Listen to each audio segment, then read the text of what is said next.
You won't believe what just happened at the Dallas Judicial Reform Forum. Representative Jasmine Crockett tried to have Senator John Kennedy thrown out, but what he said in just 1 minute flipped the entire room, hijacked the headlines, and left the internet on fire. This is the full story of the clash that turned a political event into a national reckoning, and what it says about the divide, the drama, and the deeper battle for America's soul. The K. Bailey Hutchison Convention Center in Dallas was packed. Every seat filled, media crews from CNN to Fox jostled for position, and the audience buzzed with anticipation. Representative Jasmine Crockett stood at the podium, eyes steady under the stage lights, ready to speak on judicial reform. Her voice rang out, "This system must be fair for everyone." Applause followed like thunder. It was her stage, her moment. But then a figure stepped out from the press area. Senator John Kennedy. Not listed on the program, not expected. His Louisiana drawl and folksy grin cut through the noise.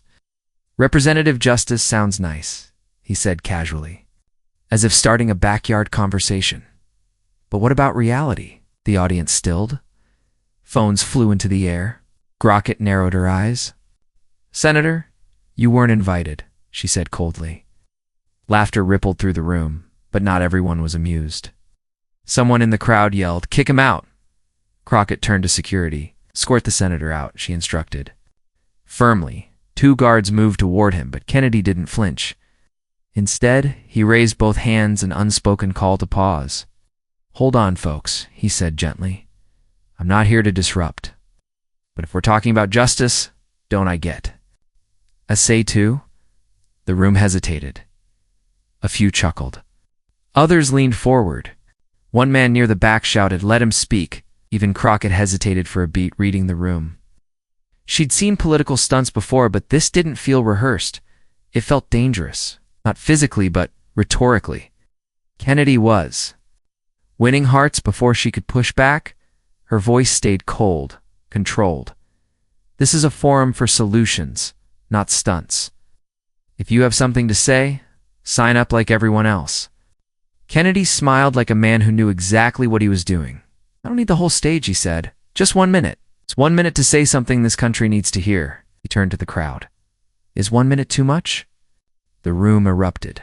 "Let him speak. Kick him out." The chants dueled like protesters on opposite sidewalks. Crockett stood at the podium, calculating. If she refused, she risked appearing threatened. If she allowed it, she risked losing control. Slowly, she nodded. 1 minute, she said. Make it count. The lights fell just right, casting Kennedy in a soft glow as if the stage had chosen him. He stood in the aisle, 1 step forward, hands behind his back, like a pastor at the start of a sermon. "Thank you, Representative," he began. "I'm not here to argue. I just want to tell y'all something I learned growing up in a little town where neighbors disagreed about everything from gumbo recipes to elections, but still broke bread at the same table." A ripple of laughter and nods. Justice. What the representative's talking about is something we all want. But justice doesn't come from shouting louder or pushing someone off the mic. It comes from listening, even when we're miles apart. Wasn't aggressive. He wasn't dismissive. He was calm, warm, and real. Crockett could feel the energy shift. This wasn't a heckler. This was a politician turning interruption into invitation. Kennedy closed his 1-minute sermon with a simple message. If we can't give each other 60 seconds to listen, we're losing what makes America. And with that, he bowed his head slightly and stepped back. The applause wasn't loud at first, but it grew, slowly, steadily, like water breaking through a dam. It wasn't just conservatives clapping. It was independents, liberals, people who'd arrived skeptical. Crockett's grip on the room loosened on. She knew it. She stepped to the mic. "Thank you, Senator," she said sharply. "But we're here to talk about reform, not porch stories." Some clapped, but the sound was hollow compared to the wave Kennedy had just ridden. He didn't reply. He didn't need to. "Kennedy. Kennedy." The chants came from the back. "Crockett. Crockett." Her supporters pushed back. The hall split down ideological lines. Crockett's face remained composed, but she knew she was now fighting to regain her footing. She stepped forward again, her voice cutting through the noise like a gavel. I've stood in courtrooms where people of color, people in poverty, are destroyed by this system. They don't need charm, need justice. Stronger applause now, but it was reactionary, defensive. Kennedy stepped closer to the center aisle. Representative, he said, voice smooth as ever. I'm not dismissing anything you've said. I've seen injustice on dirt roads and in forgotten towns. But if reform is just about burning it all down, we're going to get more division, not less. He let the silence hang. Then, this country needs bridges, not bonfires. It was devastating. Applause this time was instant. Powerful, a local reporter whispered. He just flipped the entire narrative. Then 30 minutes, social media lit up.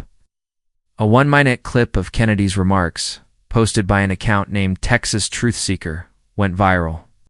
TikTok exploded with edits. One overlay read, "When you weren't invited but stole the show." Twitter users from both parties weighed in. Kennedy just taught a masterclass in tone. Not a Republican, but this hit. Fox News ran with it immediately. Kennedy hijacks Democratic Forum, wins crowd. CNN offered a more nuanced take, but even their panel admitted Kennedy connected. PBS called it a rare moment when politics got real. Backstage, Crockett sat with her team. Ray Jake showed her the clips. They're making him a folk hero, he muttered. We should post something now. But Crockett shook her head.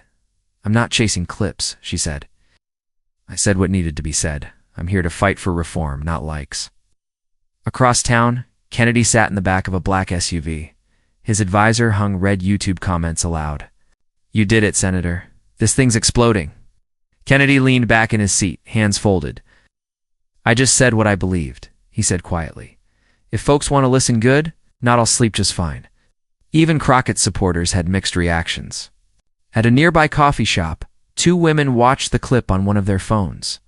I came for Jasmine, one said. But that guy made me stop and think. He's smooth, her friend replied. But Crockett's fighting for real change? Divide didn't end when the forum did. The nation debated for days. Some praised Kennedy's tone.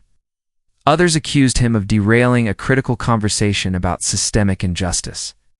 But no one denied it. He had seized the moment. The next morning, Crockett showed up at a South Dallas community center. No cameras, no hashtags, just people. She spoke to parents, teachers, neighbors. I'm not here for headlines, she told them. I'm here for those the system forgot. One woman holding a baby whispered, Thank you, Jasmine. We see you. Back on social media, Kennedy's post read, Dallas gave me 1 minute. Imagine what we could do if we gave each other more. The post went viral again, but Crockett didn't flinch.